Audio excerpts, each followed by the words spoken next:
नमस्कार मित्रों, आज हम कक्षा 7 की पुस्तक संस्कृत मंजूषा के तृतीय पाठ अभिलाषा का सस्वर वाचन करेंगे और उसमें देखेंगे कि क्या प्रार्थना की गई है, क्या अभिलाषा रखी गई है।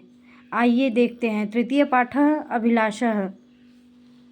अभिलाषा का पाठ देखने से पहले कुछ शब्दों का अर्थ देखते हैं। दया दृष्टि कृपापूर्ण भाव, दया देना चाहिए। जातु कदाचित कभी, नो नहीं, हेया छोड़े जाता हो गए हैं। इदानीम इस समय, मूढ़ता अज्ञानता द्रुतम शीघ्र, नेया ले जानी चाहिए। पदोपदेशामृतम, तुम्हारे उपदेश रूपी अमृत को त्यक्त्वा छोड़कर, विपन्नः दुखी, हंत खेद है, ब्रूमहे कहें। गेया गाई जानी चाहिए।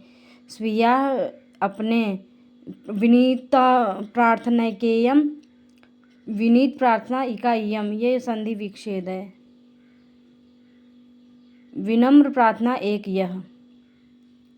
अभिलाषः दयामय देव दीनेषु दया दृष्टि सदा देया, प्रतिज्ञा दीन रक्षाया, दयालो जातु नो हेया। मनुष्या मानवा भूत्वा इदानीं दानवा जाताः, तदेषां मूढता देशाद् द्रुतं दूरे त्वयानेया। त्वदुपदेशामृतं त्यक्त्वा विपन्नो हन्त लोकोऽयं, तदुद्धाराय चेतेषां प्रभु गीता पुनर्गेया।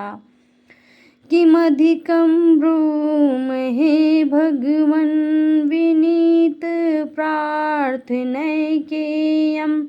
यदेते बालकाः स्वीया प्रभुनो विस्मृतिं नेया।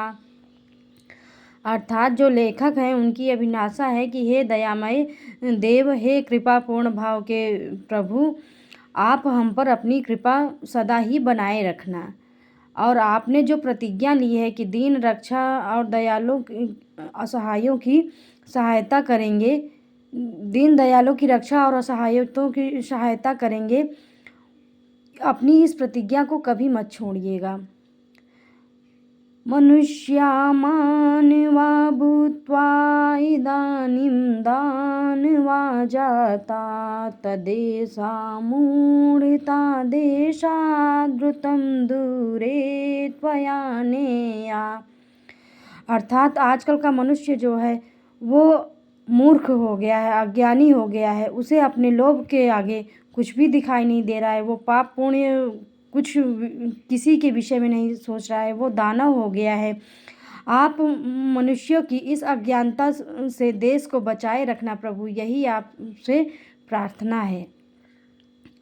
त्वदुपदेशामृतं त्यक्त्वा विपन्नो हन्त लोकोऽयं, तदुद्धाराय चेतेषां प्रभु गीता पुनर्गेया। अर्थात हे प्रभु, आपने जो गीता का ज्ञान दिया था उससे दूर होकर लोग दुखी हो रहे हैं, कष्ट में हैं। एक बार फिर उनके उद्धार के लिए गीता गाई जानी चाहिए, यही आपसे प्रार्थना है।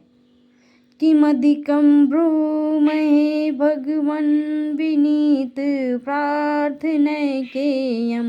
यदेते बालकाः स्वीया प्रभुनो विस्मृति नेया। अर्थात हे प्रभु, आपसे और अधिक हम क्या कहें, क्या मांगे। बस इतनी ही प्रार्थना है कि हम भी आपके ही बालक हैं, आप हमें कभी मत भूलिएगा। बस इतनी सी प्रार्थना है, आप इसे स्वीकार करिए। उम्मीद है आप सभी को यह अध्ययन पाठ समझ में आया। धन्यवाद।